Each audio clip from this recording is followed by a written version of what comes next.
Hi guys, welcome back to the channel. I'm Office Bloke Daz. I'm Gaynor. Okay, before we start Gaynor, do you want to tell everyone about Patreon?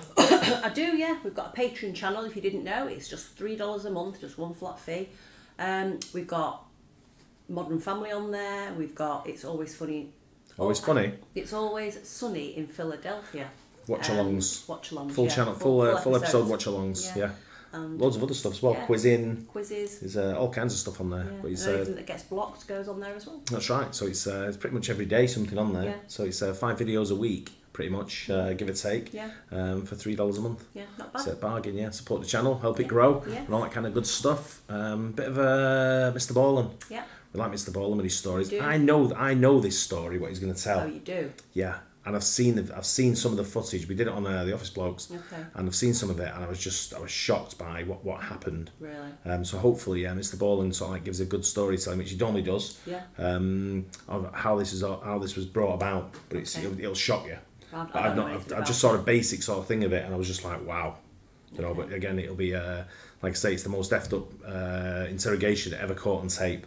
How this guy's a cop, I'll never know, but we'll find out. But let's go for it. The most effed up interrogation ever caught on tape, Mr Ballen.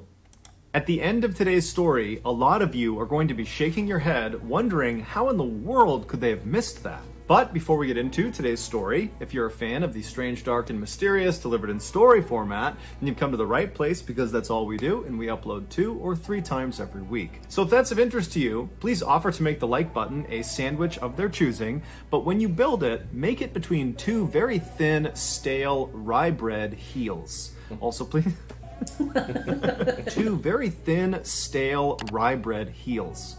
Also, please subscribe to our channel and turn on all notifications so you don't miss any of our weekly uploads. All right, let's get into today's story. In 2006, Heather Kwan was a 21-year-old college student living in the small residential town of Desert Hills in Arizona. From a very young age, Heather was someone who always seemed to give her friendship to the people who needed it the most.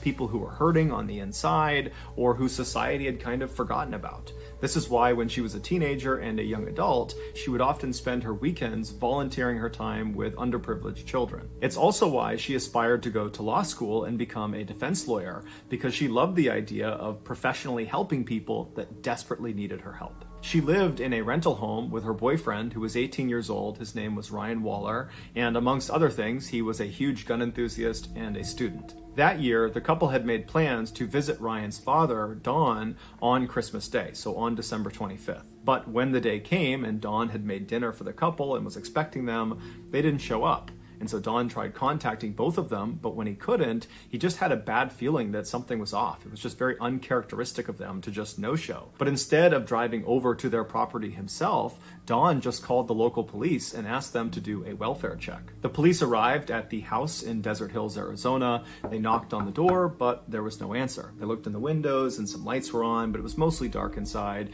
and they couldn't really tell from the car in the driveway if that belonged to the homeowners or somebody else. And so they stood there for a second, they're looking in the windows, there's no movement. They knock again while simultaneously calling out that, hey, we're the police, we're here to do a welfare check, just want to make sure you guys are okay. And this time, after they were done knocking, they heard the deadbolt unlock, and then the door swung inward into the house. If you called the police over here for a welfare check, what do you think can happen? If I phoned the policeman and said, can you go around to your house to see if they can make sure she's okay, a welfare check?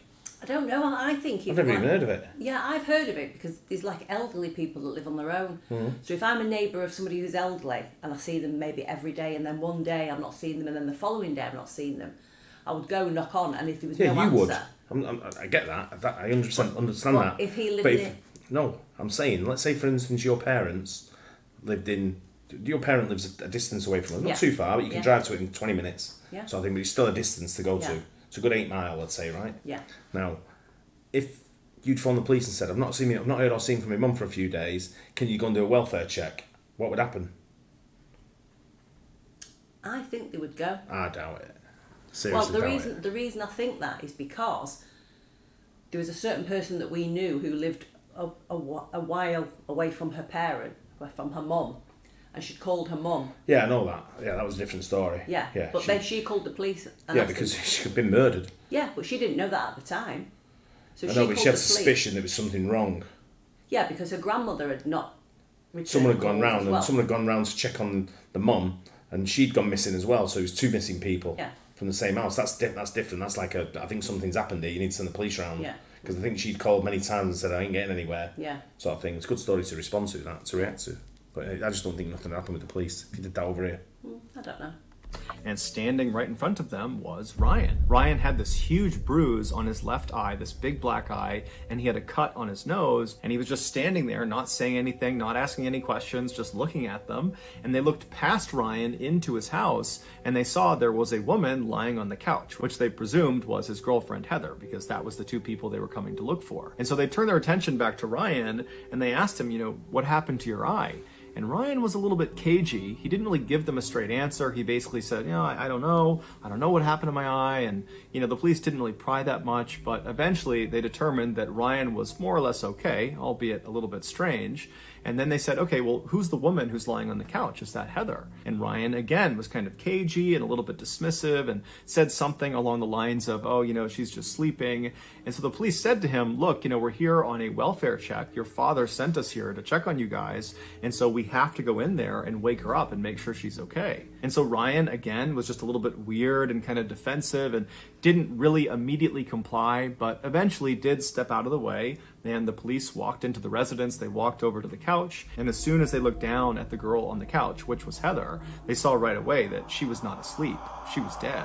And she had been for at least a couple of days. She had died from a single gunshot wound to the head. Immediately, Ryan was arrested and brought out to a squad car. He didn't fight the arrest. If the body had been there for a couple of days, would they not smell something? It probably wouldn't decompose within 2 days, no. Probably takes a little bit longer than that. But when somebody dies, the body lets out the natural, it does. And it does smell. But if I know this story, like I say, I've seen this story and I've seen the actual interview with the police. What you got to keep in mind is Ryan has got a massive bruise on his eye. Yeah. Right. He's discombobulated. Yeah. He doesn't know what's going on. Okay. As far as he's aware, she's asleep. Oh, okay. The story will come about what happens. Okay. But he did emphatically say he didn't know what was going on. He didn't understand what was happening. He didn't know what happened to Heather. He just seemed kind of generally confused. But regardless, he was thrown in the back of the police car outside the property, and he would sit there for several hours while more and more police and paramedics arrived to process the crime scene and also to transfer Heather's body to a morgue. Finally, around 5 a.m. on December 26th, the police brought Ryan, who was still in the back of this police car, to the Phoenix police station for questioning. The interrogation that followed, this hour-long interrogation that was all filmed, would start off relatively normally, but it would quickly devolve into this totally bizarre back and forth between Ryan and the detective who was questioning him. And then at the end of the interrogation, there would be this stunning revelation. From this point until the end of today's video, we're going to be showing you clips from the actual interrogation.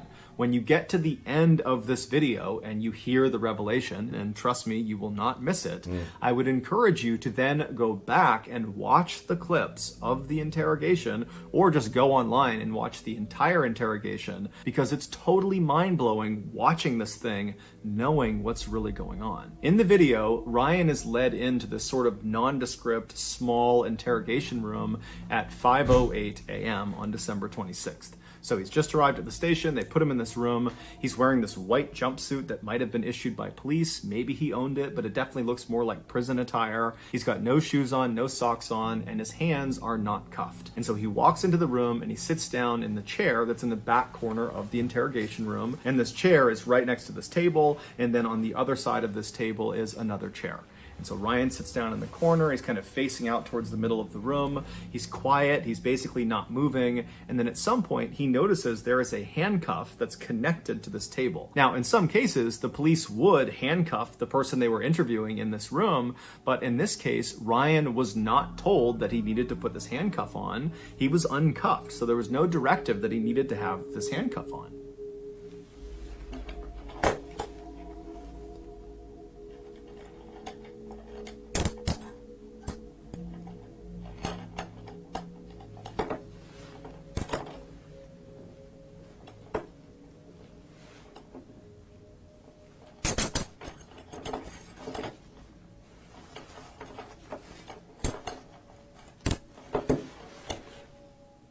After handcuffing himself to this table, Ryan turns and puts his arms over this table, and he lays down, puts his head in his arms, and he lays that way for about 5 minutes. Periodically, he makes a few groaning sounds, but for the most part, he's quiet.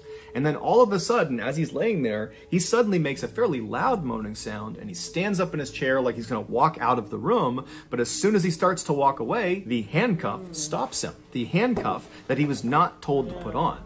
And so he's stuck against this table, but he doesn't seem fazed by it. He looks almost confused by what's happening, but he doesn't dwell on it for very long. Instead, he just reaches across the table and grabs a blank piece of paper, and then he just sits back down in the seat, he crosses his legs, and he starts looking at this piece of paper. At 5:17 a.m., so roughly 9 minutes into this interrogation, which really hasn't even started yet, Ryan is intently looking at this blank piece of paper when a detective walks into the interrogation room. This detective was named Dalton, and he informs Ryan that they're going to be taking pictures of his feet, and so he needs to put his feet up on the table that's right next to him. Ryan at first acts very confused and doesn't really understand what's happening, but he eventually complies and he puts his feet up on the table, and by the time his feet are up there, another officer walks into the interrogation room, and he's got a camera and he's got this big kit with him, and he would begin about a 10-minute long process of photographing Ryan's feet and also swabbing Ryan's feet. During this 10-minute session, Dalton stays in the room,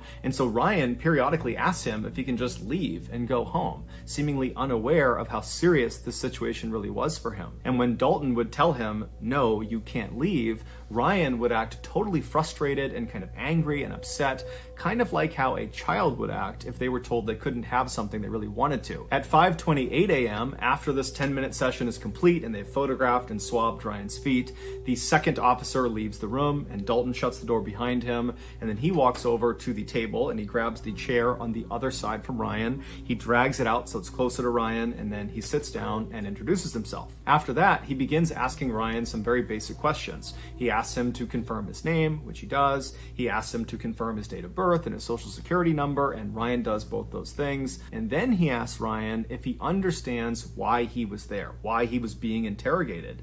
And Ryan says, no.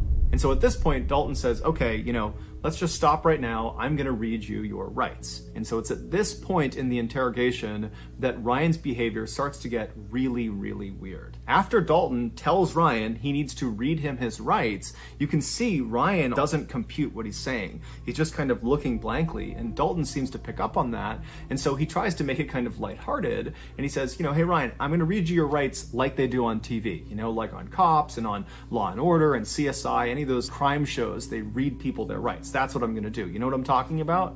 And Ryan just goes, no. And Dalton's kind of confused. He's like, you haven't seen any cop show where they read people their rights? And at this, Ryan kind of changes his behavior. And suddenly he's not as robotic. He's a little bit defensive looking. And he says, oh, yeah, I have, yeah. At this, it's pretty obvious to Dalton that Ryan is lying about something that is totally insignificant, whether or not he's seen true crime TV shows. It really just didn't matter at all. And there's this weird hesitation where both of them are just kind of being quiet for a minute. It's like Dalton knows he's lying about it, and Ryan just seems totally confused.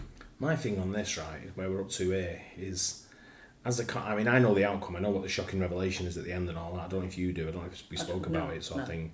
But he's got a massive wound on his eye. You can see it. He's got a massive black eye. Yeah. He's confused, obviously. They get into talking about, like, I don't know if they're going to show it on here, but they get into talking about, did he ever graduate from school? What age was he when he left school and stuff like that. They talk about things like that because he's obviously very confused about what he's talking about. Yeah. But for me, he's got a massive black eye, which means he's had some kind of trauma to his head. Whether he's been punched or whether he's been hit by something or whatever. But it's caused this massive and he's discombobulated. To me, that stinks of like some kind of concussion. Yeah. So get him seen to first. Is he okay to be interviewed? Yeah. Is the first question. Yeah. And then look at him and go, let's get a medic in. Have a look at him. Tell me, is he okay to be interviewed? Because he's not making any sense. Yeah. So I want him clear. I want his head clear. So when we're talking to him, I want to make sure he knows exactly what he's going to say and what he's doing and how his behaviour is. His behaviour's a bit off, but he should have been seen to. And they've left him in the car, remember, for hours. It said, So it's a long time. He's been in this situation. Yeah. used. And then ultimately Dalton just decides to not key in on this kind of weird lie that Ryan has just told. Instead, he just reads Ryan his rights. And then after that, he gets back into some basic questions. The next one was, hey Ryan, what was the highest grade you achieved in school? And now at this point, Ryan is not looking at Dalton. He's looking to the far side of the room. He's got this blank expression on. And when he's asked this question, he just says, I don't know. And Dalton's like, you don't know what level grade you achieved in school? And Ryan says, no, I don't know.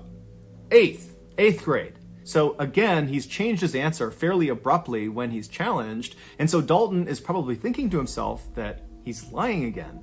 But again, it's just kind of an insignificant thing, but it's building a pattern of mistrust here. It's hard for Dalton to believe that Ryan is going to be truthful if he can't even tell the truth about things that don't matter. But Dalton decides not to fixate on it. Instead, he asks a follow-up question based on the fact that Ryan has said 8th grade is the highest level he achieved. And so Dalton says, okay, well, did you get your GED? A GED is a high school diploma equivalent, and it's something you would get if you did not graduate high school. And since 8th grade is below high school, then Ryan clearly did not finish high school, and so it's a natural question to ask. The answer to this question is binary. You have a GED, you don't have a GED. But Ryan's answer is anything but binary. It's totally contradictory and weird, and it really begins to show a side of Ryan that just doesn't add up. He's acting totally weird. Do you have a GED? I don't know. You don't know what? I don't know. I don't know. I just want to go home. Oh, you're not going to go home right now.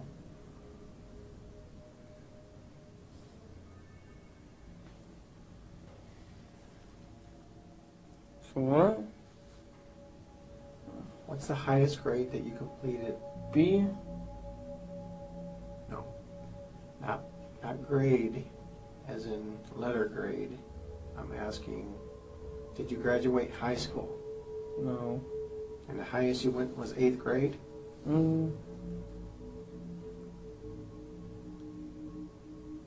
Yep. Do you know how to read and write, Ryan?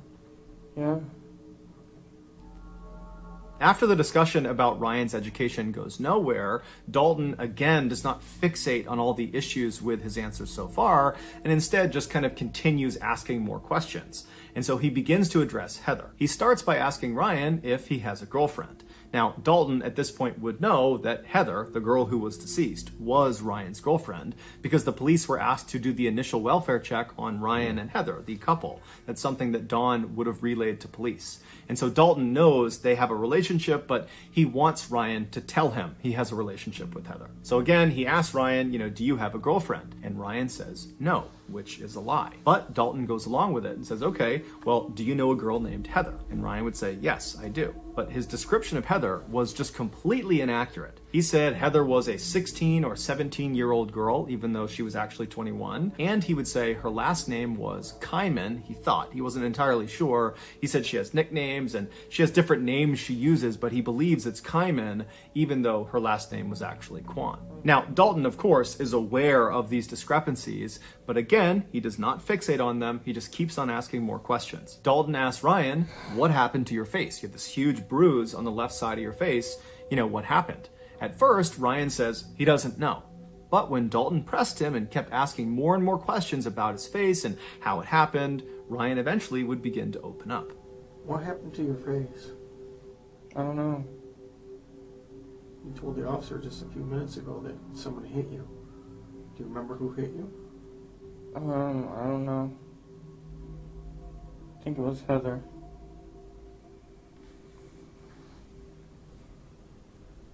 Why would Heather hit you? I don't know. It was an accident. I forgot why. Like the other police officers involved, Dalton believed already going into this interrogation that Ryan killed Heather, that the bruise on his face was from Heather fighting back before ultimately Ryan killed her.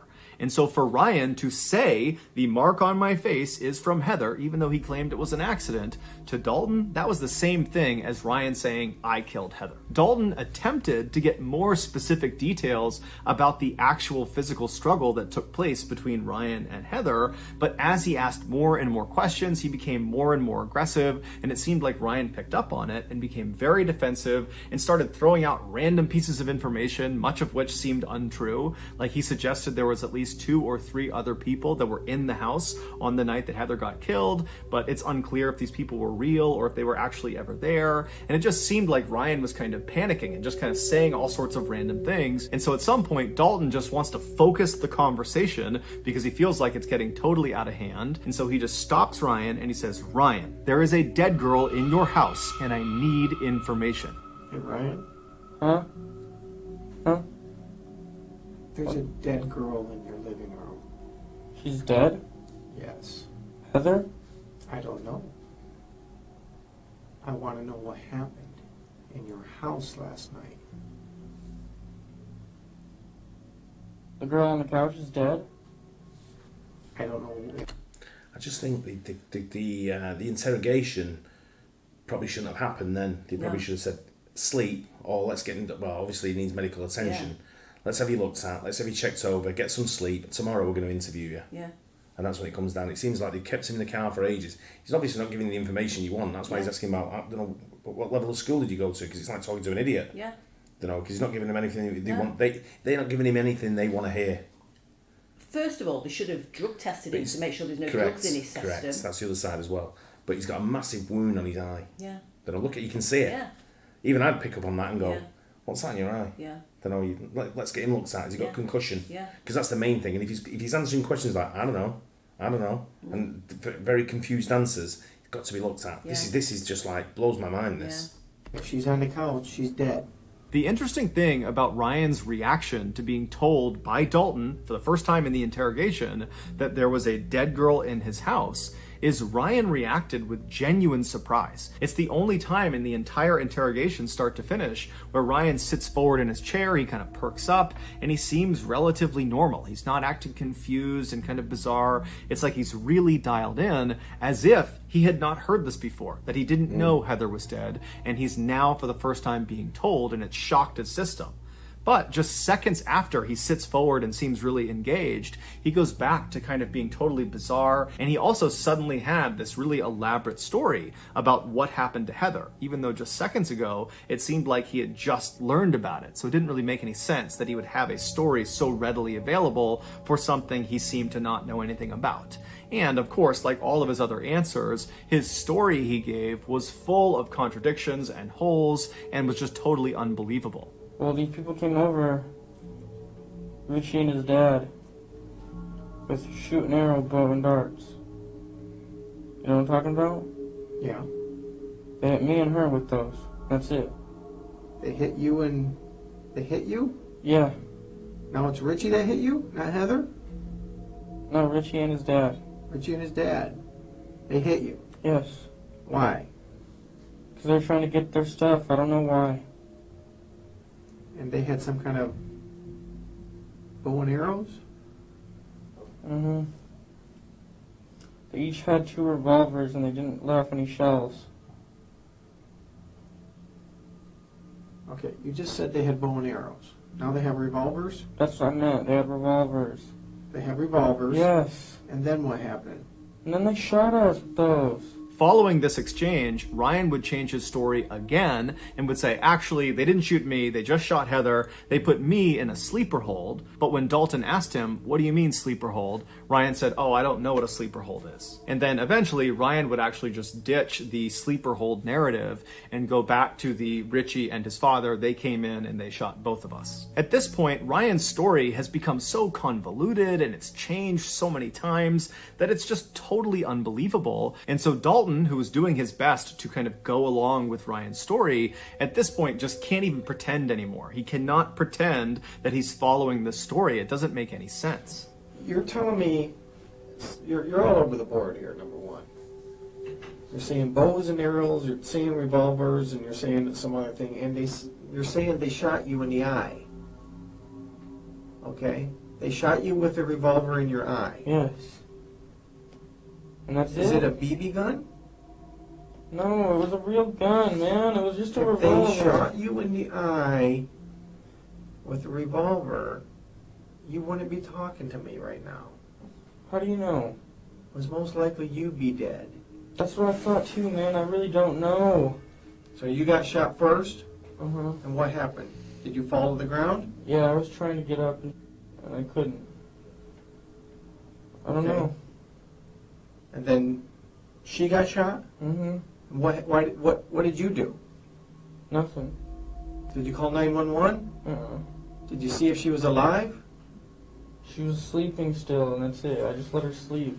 She got shot in the side of the face and you let her sleep? Yes. This does not make sense, Ryan. After this exchange, Dalton just goes full bad cop on Ryan, openly accusing him of shooting and killing Heather, and Ryan just continues to say he doesn't know anything, that he didn't do it, and his answers are just totally nonsensical and contradictory, and nothing is making sense. And so finally, at 5:52 a.m., roughly 45 minutes into this interrogation, Dalton is just at a loss. He does not know how to handle Ryan, because even though he really believes he did it, nothing Ryan has said has incriminated him, because nothing Ryan has said makes any sense. And so he's sitting there kind of thinking what he's going to do next, and then Dalton notices something. He notices something on Ryan's face. And he tells Ryan to come closer, he needs to look at it. Let me see your nose. Put your legs down. Put your legs down. Bring your face closer. Oh, my What head is it? hurts. Okay. He really leaves. Yeah, be right back.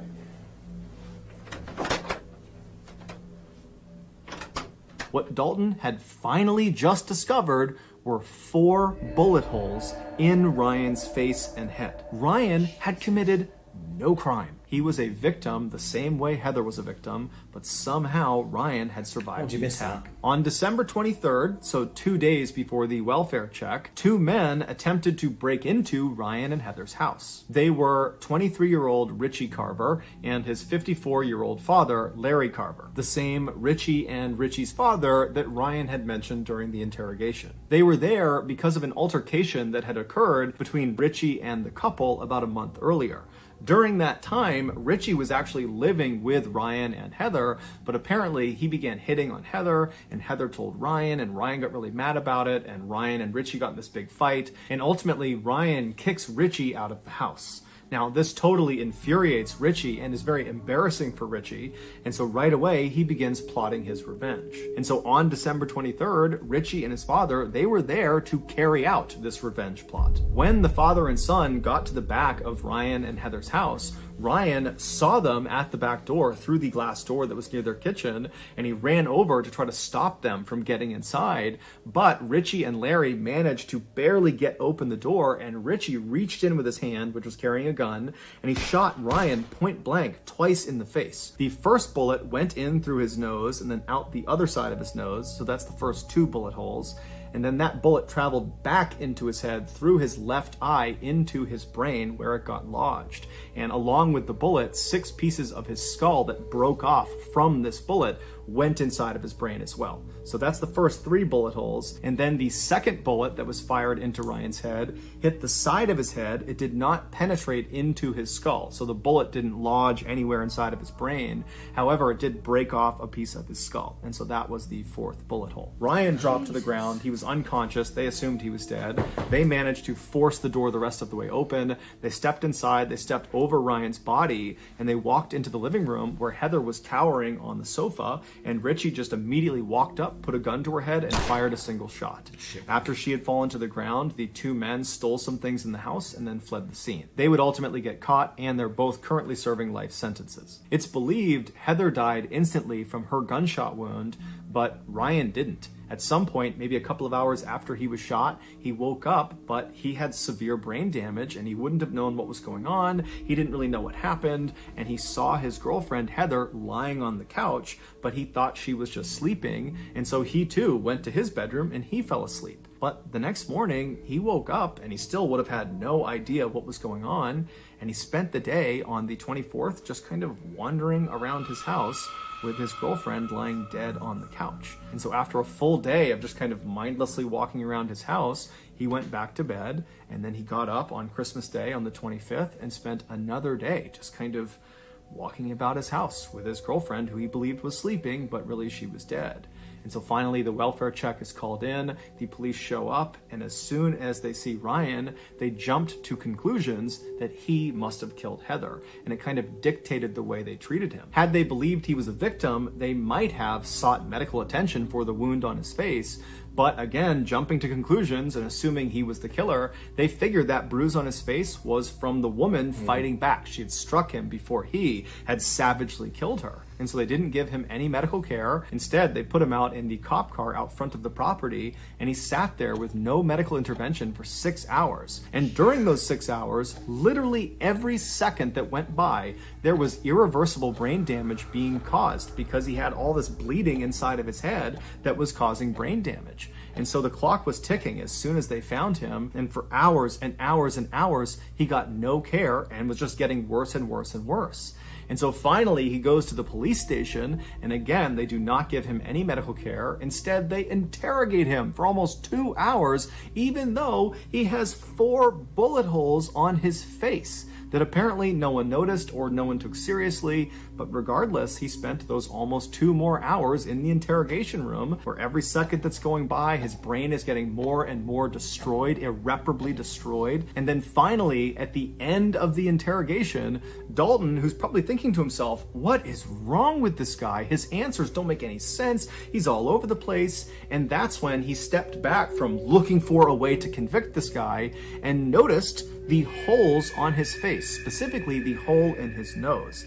And that's when he called him forward, and he looked at his face and he realized a huge mistake had been made, and he called an ambulance. Here is a clip of the fire department who arrived ahead of the ambulance in the interrogation room, learning about what's happened to Ryan as they wait for the ambulance. Hey guys. Hey guys. Captain, you're not going to believe this one. I can't believe it either. You're right. I've already heard the story. I can't believe it. This is just my observations that this might be an entrance, this might be an exit, this might be into his eye. And he's acting like he has a serious head injury, which would make sense.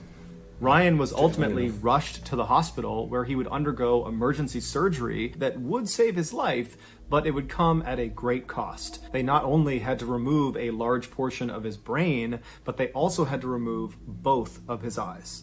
Now, it should be noted that at least one other source says he only had his left eye removed, but regardless, after this surgery, Ryan was no longer independent. He had so much brain damage, he couldn't take care of himself, and so he had to move back in with his parents, who became his full-time caretakers. And then 10 years later, Ryan would die from a seizure that was directly connected to the injuries he sustained from that attack, and it's connected to the lack of care he received in those first critical 8 hours after the police found him. The Phoenix Police Department, after this mishandling of Ryan's case went public, they did an internal investigation, but no one was ever disciplined, at least not publicly. As for Ryan's family, they certainly could have filed a lawsuit against the Phoenix Police Department, but they chose not to. They said the only thing we want is our son back, and a lawsuit will not give us that. So that's going to do it, guys. If you got something out of today's episode and you haven't done this already, please offer to make the like button a... Very, very sad story. It's a sad story. I mean, I think I've seen that twice now, and I just think all the clues are there to have him looked at. Yeah. Just sort of say he's acting weird. He's got a massive mark on his eye. They've got, you know, what were bullet holes on his nose. Yeah. You know, so like say the guy doesn't look well. Yeah. You know, let's have him looked at. Yeah. Let's just have him checked over. We've gone in. So it's a murder case at the end of the day. Yeah. So they've got to find out who's murdered somebody. Yeah. And if he's a prime suspect, get him on a clear head. You don't want him talking mumble jumble. No. Don't know when he's coming in there just talking shite. You want to say, right, get him a clear head, and then we're going to interview him. Let's check him over, make sure he's fine. and then we interview him. But that was just, you know, it's horrendous. How that guy's a detective, we'll never know. No. You know, he's obviously not a very good one. And the thing is, he's moved his chair to be closer. How's he not seen? Yeah. Like from here, I can see that there's obviously something else. Is it a bullet? Yeah. Well, you wouldn't know it's a bullet. But you're a cop. You're trained in sort of like noticing certain things. Yeah. And you're looking at certain things there. You'd know just by his mental state that he's in that there's something not right. Yeah. He's either, you know, off the wall in what he does, and he's just, this is what we're dealing with. But he's left him in the car for hours. Then he's took him to the police and interrogated him straight away. I guess they need to do that to sort of like make sure they've got a clear story of what people do. They don't want people sleeping on a story. I get that. But this guy's in no fit state to be interviewed. No. I don't know. Yeah. Saying, and he's changing his story. He'd be like, hang on a minute. Yeah, and he must have seen that he was disorientated. He must have seen. He's got a massive black eye. Yeah. You know, at the same time, have it looked at. Yeah. You know, say, you know, is he under concussion? Yeah. Because he's talking shite. So let's have a look at him. Well, that's just bad, very bad policing. That. Yeah. I agree. And very bad detective work. But again, Mr Ballen telling a great story. Yeah. It's like I say, I've seen that video and he describes it great the way it is, and it's. But if you remember, when he went back to the cop, when he come back in with the fire department, he went, looks like a bullet hole exit entrance, bullet hole exit, and it looks like he's gone into his eye. And I'm like, it's took you that long to figure that out. I don't know. You must have been staring at the guy for a good. Was it 45 minutes in? I think he said. Yeah. But he's also seen him in the police car or whatever it is. Yeah. People have been looking at him for a good 4 or 5 hours. And nobody's picked up. And no one's picked up on it yet. Piss poor. Yeah. But yeah, unfortunately, the lad lost his life. You know, it's from whatever it was. But yeah, sad story in the end. Sad story for the girl as well, who got killed by some deadbeat. You know, people who can't say no for an answer. Let's say. Exactly. Well, anyway, I hope you guys like that story. Don't forget to like and subscribe, and we'll catch you on the next one. Bye. Cheers.